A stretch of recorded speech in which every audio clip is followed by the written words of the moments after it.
fuerte de la época de lluvia. Ustedes saben que en a lo largo de la cuenca de Maracaibo existe un periodo de precipitación que es bimodal. Se llama bimodal porque hay dos modas de lluvia. Ahorita es el ciclo norte-verano o el ciclo de primavera, donde empiezan las lluvias.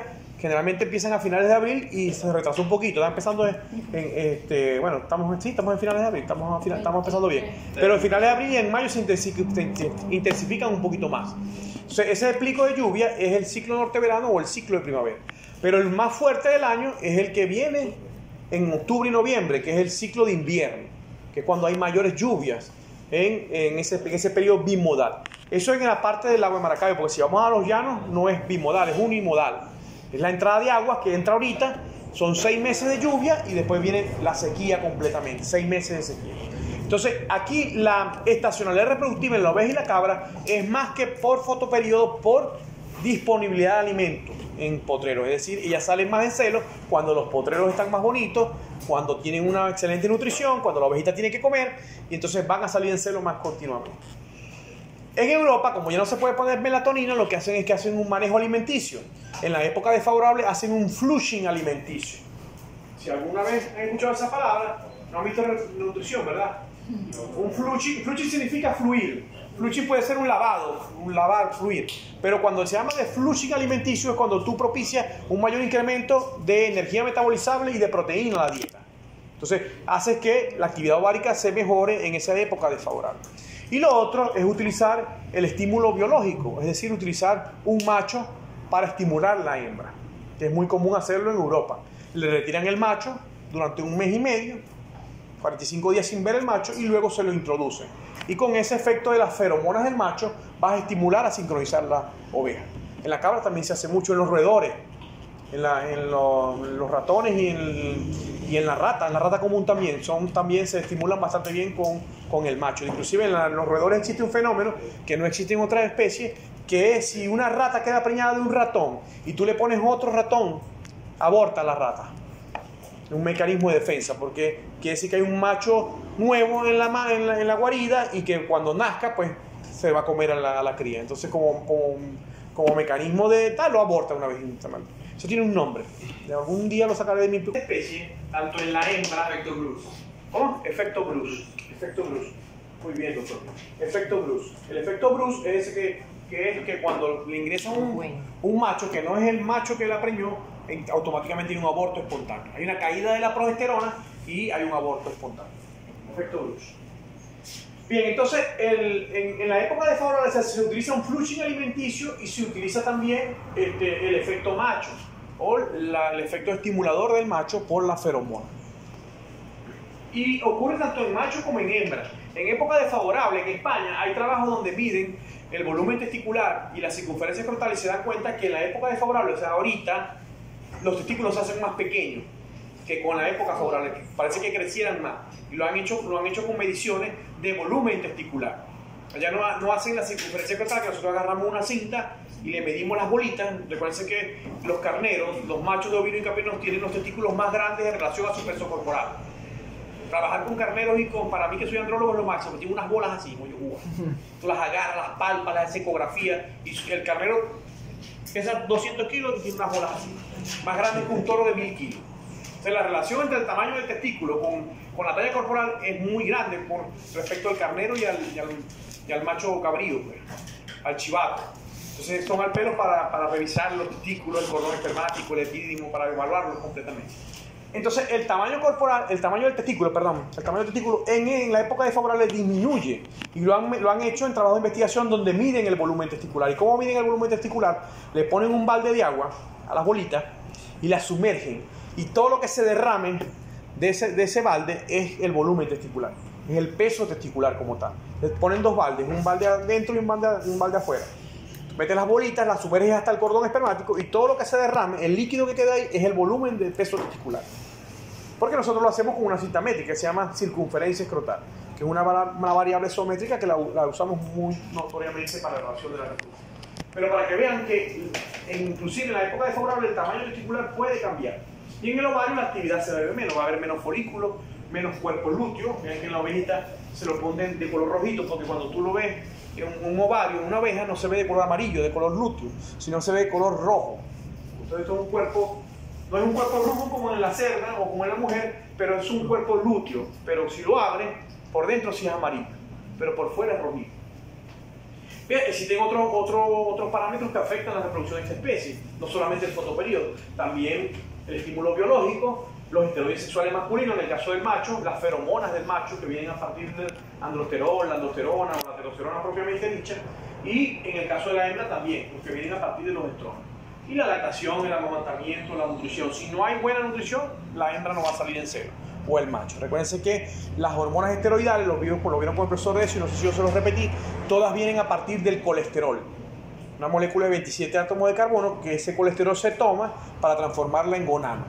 Una molécula de 17 átomos de carbono que es la que da inicio a toda la esteroidogénesis o la producción de hormonas esteroidales. Que hablamos de la oxitocina, el reflejo mamíleo hipoficiario, que esa oxitocina, esa hormona nonapéptida, se produce ¿en dónde?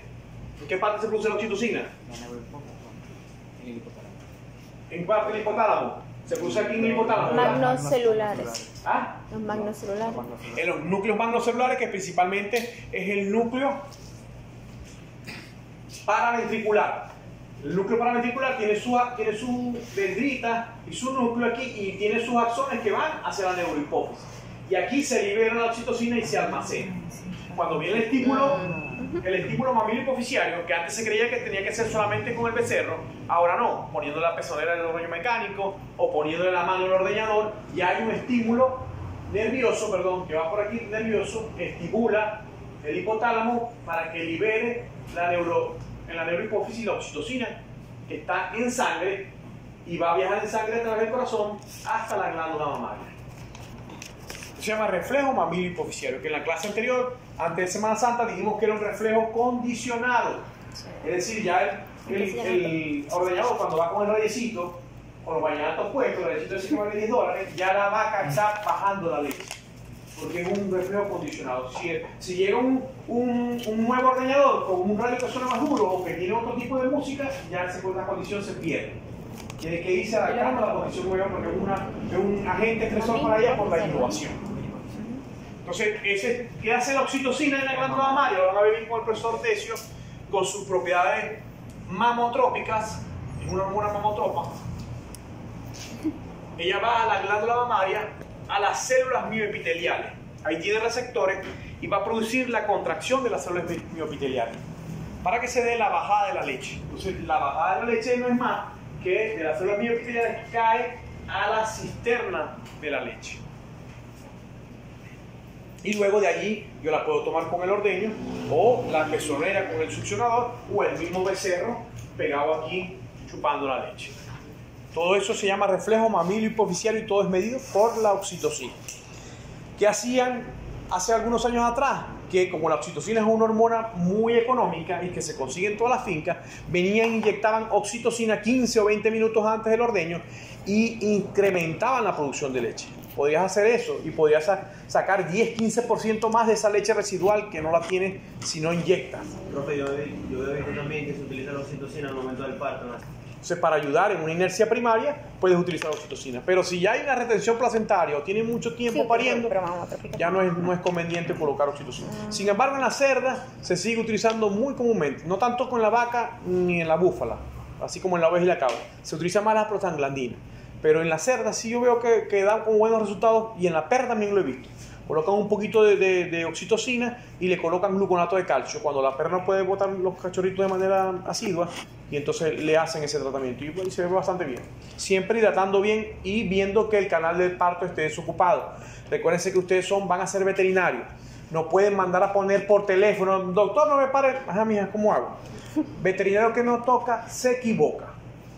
No sé qué puede haber ahí, si hay un becerro que está metido mal, que no puede salir, hay un ovejito que está trancado y le ponéis una inyección, se rompe todo eso ahí, entonces la culpa va a ser mía. Yo tengo que palparme, tengo que poner un guante, tengo que lubricarme bien la acción de la oxitocina, pero lo que me decía el joven, en el reflejo de Ferguson. El reflejo de Ferguson no es más cuando el feto está ya a punto de salir, está a término, él se estresa. Se estresa porque ya tiene poco tenor de oxígeno, tiene poco espacio en la cavidad abdominal y se activa su eje del estrés, que ya dijimos que era el eje hipotálamo, hipófisis adrenal, que libera en el hipotálamo la hormona liberadora de corticotropina. Hipotálamo, hipófisis, La adrenhipófisis libera la ACTH, y en la corteza adrenal, que a pesar de que se produce en la corteza, que se escribe con Z, se llama cortisol con S, un glucocorticoide que va a estimular el parto. Este glucocorticoide va a llegar a la placenta y va a estimular la producción de una enzima para que la progesterona caiga al final del parto y los estrógenos suban. A este fenómeno se le conoce como inversión esteroidal y se desencadena el parto.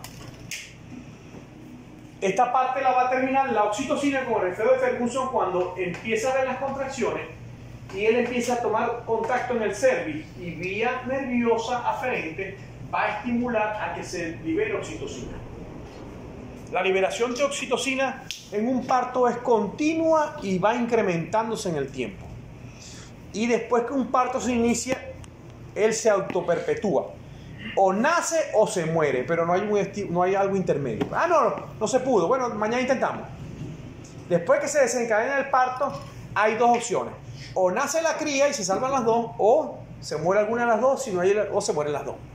Pero no hay, después que inicia el parto con la liberación de oxitocina, el parto se autoperpetúa por él mismo, produciendo cada vez más cantidad de oxitocina, hasta que llega un momento que, si no sabe, se murió la cría por asfixia y después se va a morir la madre, si no siguen sin hacer nada. Entonces, para que tengan entendido eso, por eso es que en algunas especies, como en la yegua, el parto distóxico y la retención placentaria son emergencias veterinarias. El hipiatra tiene que salir corriendo a resolver el problema, porque pueden haber infecciones ahí que pueden afectar la salud de una yegua que puede costar millones, y una yegua corredora, por ejemplo. En el caso del veterinario, si hay un parto, bueno, ya ahí sí es más fácil porque ya uno entrena a los trabajadores de la finca, a los jardiadores, y bueno, ponete un guante, ayudarla, jalarle de aquí, lubricar bien. No hay lubricante. En la clase pasada se los dije.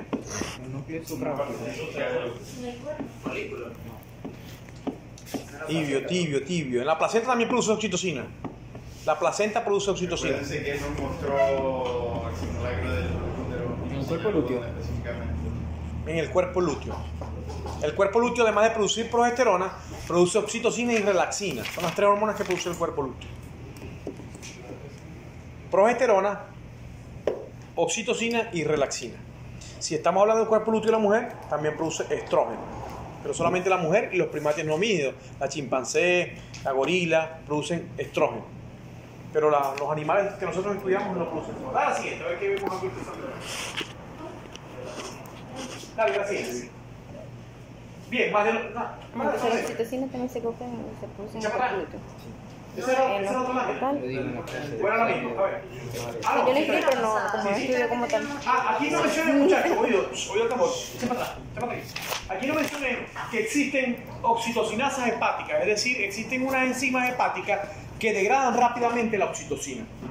Entonces, siempre hay que tenerlo en cuenta, porque cuando tú colocas una dosis de oxitocina, minutos después es rápidamente metabolizada en otros compuestos que no tienen acción mamotrópica ni uterotrópica. Entonces son fácilmente atacadas por las oxitocinasas hepáticas. La siguiente. Bien, estas son las hormonas que produce el ovario. Cuando veamos bien la clase de puerta, vamos a ver las hormonas que se producen, principalmente los estrógenos, que se producen principalmente en el folículo ovárico, en la progesterona, que se produce principalmente en el cuerpo lúteo, y la relaxina, que se produce en el cuerpo lúteo y también en la placenta, en ambos dos inclusive. ¿Cuál es la función de la relaxina? Relajar el canal del parto, relajar la sínfisis púbica, relajar todo lo que sea necesario para que se haga una mejor salida del feto como tal. Y la placenta. La inhibina y la activina son glicoproteínas que se producen tanto en el folículo como en el testículo y se encargan como su nombre lo indica, de inhibir la FSH. Y en el caso de la activina, de activar la FSH. Es decir, la inhibina hace un feedback negativo para la FSH, mientras que la activina hace un feedback positivo para la FSH. 7. Bueno, vamos a seguir esto como repaso. Porque estoy seguro que les va a servir. Ya sabemos entonces que una vejiguita que tiene el ovario, esta vejiguita que está aquí se llama folículo ovárico, y cuando tiene un antro lleva el epónimo de Reiner de Graaf, y te lo van a conocer como folículo de Graaf. Ese folículo de Graaf produce principalmente estrógeno, pero en la vaca, o en la mayoría de las especies, produce 17-beta-estradiol, que es conocido como E2. Esta hormona se produce dentro del antro y por su lipofilia sale al exterior en pocas cantidades, en picogramos. Una vaca con 10 picogramos por ml es capaz de manifestar celos. ¿Y cómo manifiesta celos? A través de 3 cosas que vimos ya en clase: la receptividad, la atractividad y la proselectividad. ¿Eso lo dio? ¿O no lo he mencionado? ¿No? La atractividad se da a través de las feromonas, es decir, los estrógenos se modifican en glándulas apocrinas y se transforman en feromonas sexuales. Entonces una hembra en celo atrae a los machos. Eso es atractividad. Receptividad es que por acción de los estrógenos, esta acción telecrina va al cerebro y estimula a la hembra a ser receptiva al macho. Es decir, se va a quedar quietecita frente a un macho o frente a otra hembra en celo. Pasa muy comúnmente, no pasa en búfalas tanto, pero pasa a veces en ovejas y pasa más comúnmente en novilla y vaca. Que una vaca está en celo y las demás novillas empiezan a montarla. Entonces, uno ve, la vaca que está allá abajo, la 540, está en celo, mira, porque las demás están montándola. Es decir, que está receptiva. Eso se llama reflejo de inmovilidad. En la cerda también ocurre muy comúnmente y el galponero se le pone arriba a la cerda, se sube arriba a la cerda y ella se queda tranquilita. Se llama test del jinete. Y así puedes ver si está en celo. Y el otro término es la proselectividad. ¿Qué es la proselectividad? Tanto que lo hacen y no saben cómo se llama. La proselectividad es la búsqueda motora del contacto sexual. Eso es la proselectividad. Tanto que lo hacen y no saben cómo se llama. Búsqueda motora del contacto sexual. Esa es la proselectividad. Se da tanto en la hembra como en el macho. Es decir, un macho que detecta una hembra en celo es capaz de romper un alambre de púa para ir a montar la hembra. Un perro es capaz de subirse una cerca y para ir para allá. Eso es proselectividad. Un gato nos partió una ventana en mi casa. ¿Verdad? Por meterse para montar una hembra. Eso es proselectividad. Y no solamente los machos. En la hembra también se da. Yo he visto perras saltándose un bajareque para que la monte un macho. Y estoy hablando de perras cánidos, ¿oíste? No, o sea, no estoy hablando de otra cosa, sino de los cánidos. Y vacas también. He visto vacas que se acercan hasta el potrero donde está el macho y le ponen el rabito para allá para que la pueda montar el toro a través del alambre, del estambre. Eso se llama proselectividad, la búsqueda motora del contacto sexual. Esa proselectividad es distinta en las dos condiciones sexuales, tanto en el macho como en la hembra. En el macho, en todas las especies que nosotros estudiamos, es más inespecífica, es decir, el macho se ha hecho promiscuo, pues un toro va y monta varias vacas, un gallo va y monta varias gallinas, mientras que la hembra es más selectiva. Si este es, con ese va a ser y no lo va a salvar ni un collar de agua. Entonces la proselectividad en la hembra, y no estamos hablando solamente de veterinaria, siempre es más selectiva en la hembra que en el macho. Eso es comportamiento sexual y en el humano también existe, para que lo sepan. Entonces la proselectividad es más específica para la hembra en casi todas las especies de interés zootécnico. Atractividad, proselectividad y receptividad, de recepción, de inmovilidad frente a la montaña. Entonces, hormonas que me produce el folículo.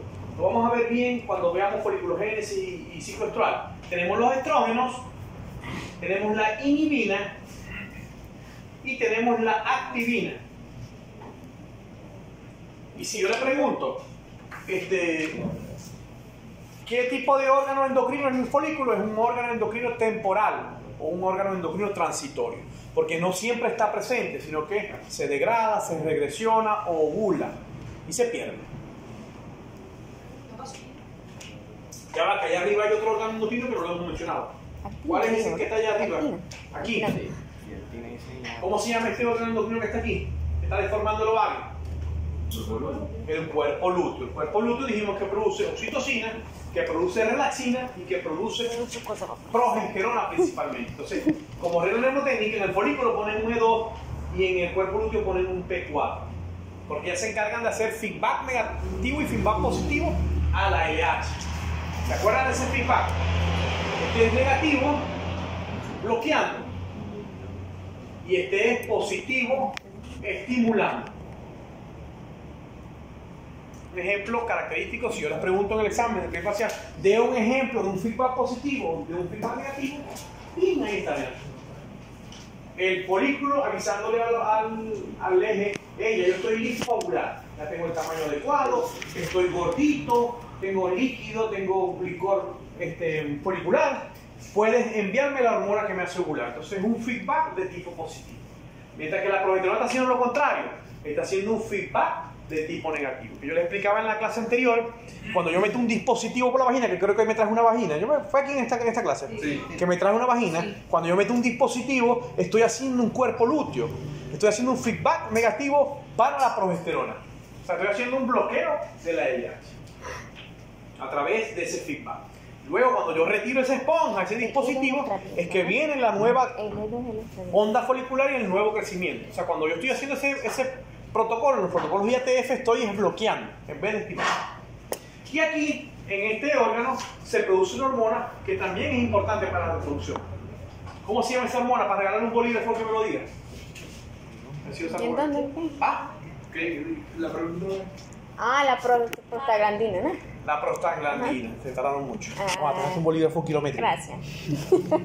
El endometrio, esta parte de aquí, de adentro, recuerden que el útero tiene una parte mucosa, que es el endometrio, una parte muscular, que es el miometrio, y una parte serosa, que es el perimetrio. Son 3 capas. El endometrio produce prostaglandina F suctos alfa, que es una hormona que es muy importante para la ciclicidad, porque ella es la que se encarga de producir la muerte morfológica y funcional de esto que está aquí. Ella va a viajar en sangre desde el cuerno uterino, porque es un útero de mujer. Y recuerden que yo les dije en clase que la mujer no tiene cuerno, ¿verdad? En el útero, no debería tener cuerno en ningún lado, ¿no? O sea, no, por favor, muchachos, no debería tener cuerno en ningún lado. El útero de la mujer no se decusa y no hay cuernos uterinos. Si usted ve un médico, que hay médicos que dicen, no, que el cuerno uterino izquierdo, entonces eso es mentira. El útero solamente es el globito, que parece como así, es como así. Usted ve los libros de educación para la salud y es como está dobladito así. Porque es el cuerpo con los oviductos. No hay decusación del conducto paramesonéfico y no hay cuerno uterino derecho y izquierdo. Entonces, como este de mujer no se ve, pero si fuera una vaca se ve un cuerno y otro cuerno. Entonces, el cuerno ipsilateral, hasta donde está el cuerpo lúteo, es el que produce la muerte morfológica que dijimos que tiene un nombre de luteólisis o ruptura del cuerpo lúteo. Que existe otra hormona que se produce también en el endometrio que se llama prostaglandina E. Pero esa prostaglandina E hace lo contrario a la luteólisis. Y por otro bolígrafo kilométrico, ¿cómo se llama el proceso que es contrario a la luteólisis? Luteogénesis. Ah, no, pero no te puedo llevar 2 bolígrafos. Luteogénesis. Sí, Luteogénesis, o sea, contrario a la luteólisis es la luteogénesis. Es que lo leí. Eso lo digo, no se lo la otra vez, ¿no? Lo envío también. Luteogénesis.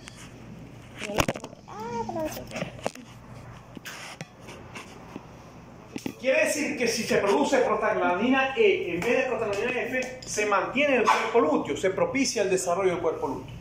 ¿Qué hacen las bacterias cuando llegan a este ambiente a producir una endometritis o una metritis supurada, que se conoce con el nombre de biómetra? Ellas empiezan a multiplicarse aquí y evolutivamente tienen unos antígenos que van a propiciar el cambio de producción de prostaglandina para producir prostaglandina E. Y entonces el cuerpo lúteo va a persistir. Entonces ustedes van a ver que en casi todos los casos de piómetra, sobre todo en vacas, hay la persistencia de un cuerpo lúteo. ¿Y para qué a la bacteria le interesa que haya la persistencia de un cuerpo lúteo? Porque recuérdense que la progesterona, cuando está alta, ¿qué pasa con la inmunidad del útero? La inmunidad local del útero. ¿Está alta o está baja? Está baja. Que lo explicamos la vez pasada, ¿por qué, verdad? ¿O no lo explicamos? Para que no se... Para que no, exactamente, para que el embrión no sea afectado por la parte halogénica que viene del macho. Entonces, al embrión le conviene de que esté baja la inmunidad.